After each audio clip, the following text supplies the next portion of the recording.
Hello everyone, and welcome back to our channel.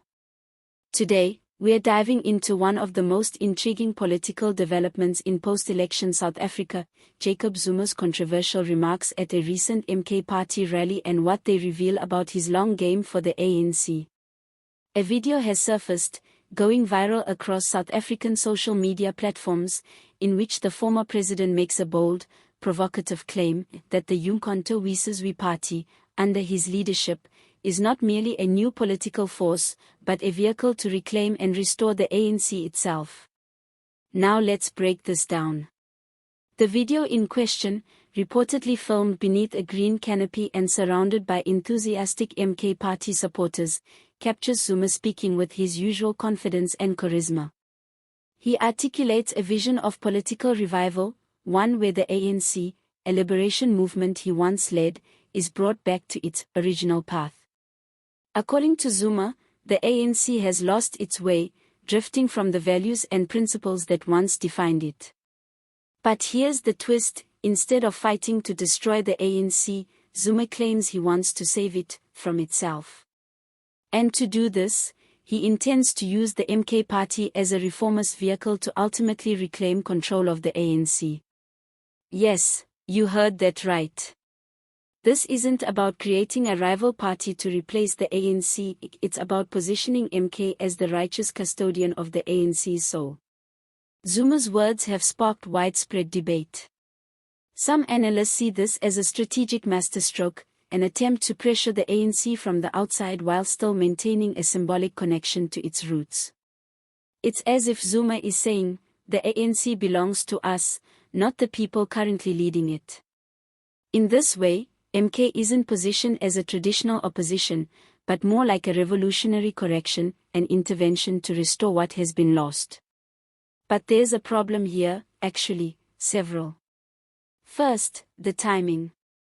These comments come just months after the 2024 general elections, where the MK Party surprised many by securing a respectable share of the vote, particularly in KwaZulu-Natal.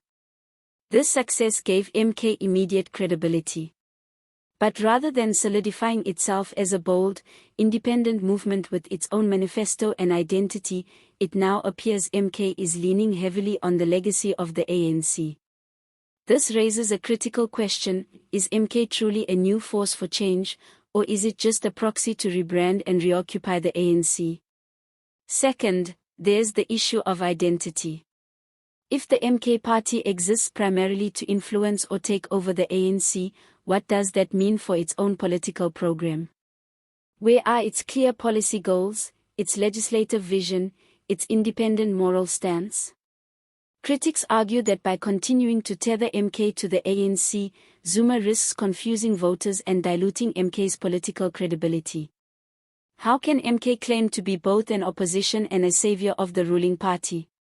And then there's Zuma's personal legacy. Let's not forget, Jacob Zuma's presidency was marred by allegations of corruption, state capture, and institutional decay.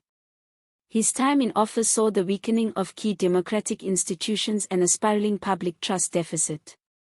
His defiance of the Zondo Commission, his imprisonment for contempt of court, and his refusal to step back from public life have all contributed to a polarized image. Yet, despite this, and perhaps because of it, he retains significant support among certain segments of the population, particularly in KwaZulu-Natal. This brings us to the emotional undercurrent of Zuma's campaign, nostalgia. Many of Zuma's supporters remember the ANC of the past with reverence, the party of Mandela, Sisulu, and Tambo. Zuma cleverly taps into this collective memory, positioning himself as the last true torchbearer of that liberation legacy. In this narrative, the MK Party becomes the arc preserving the ANC's original mission: economic freedom, social justice, and African unity. To some, this is inspiring. To others, it's manipulation.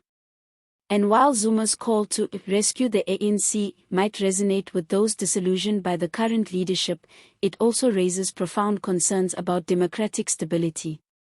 Is it healthy for South Africa's political ecosystem when major new parties emerge not with fresh ideas, but with ambitions to hijack older institutions from the outside?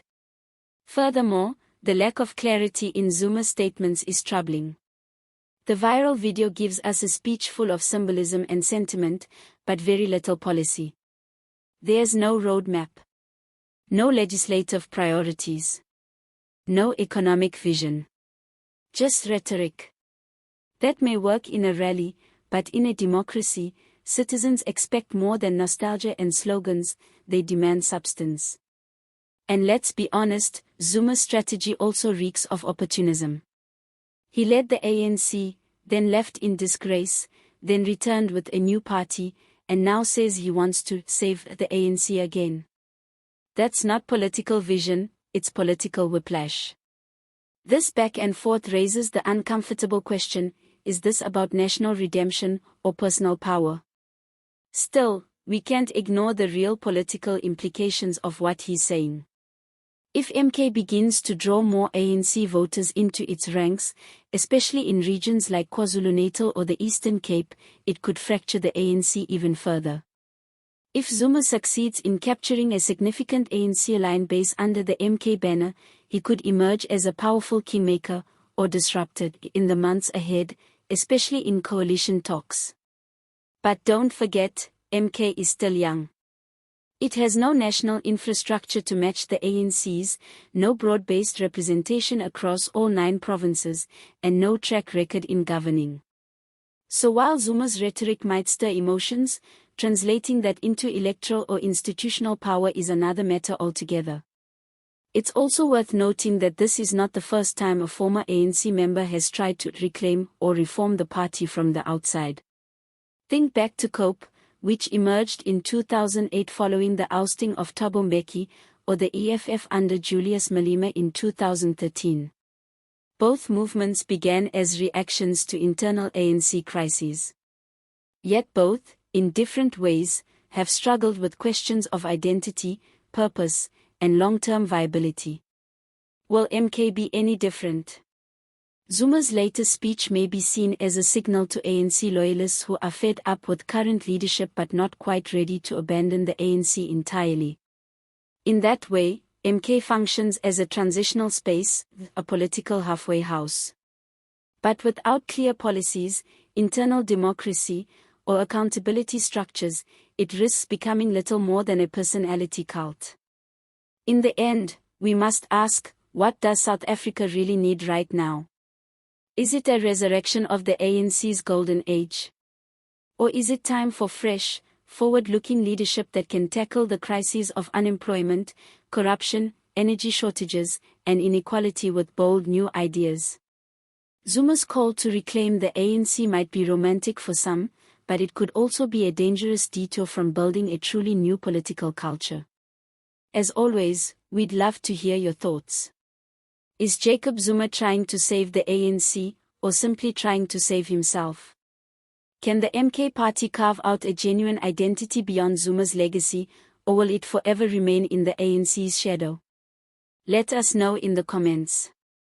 Don't forget to like, subscribe, and hit the bell icon so you never miss an update. Thank you for watching, and see you next time.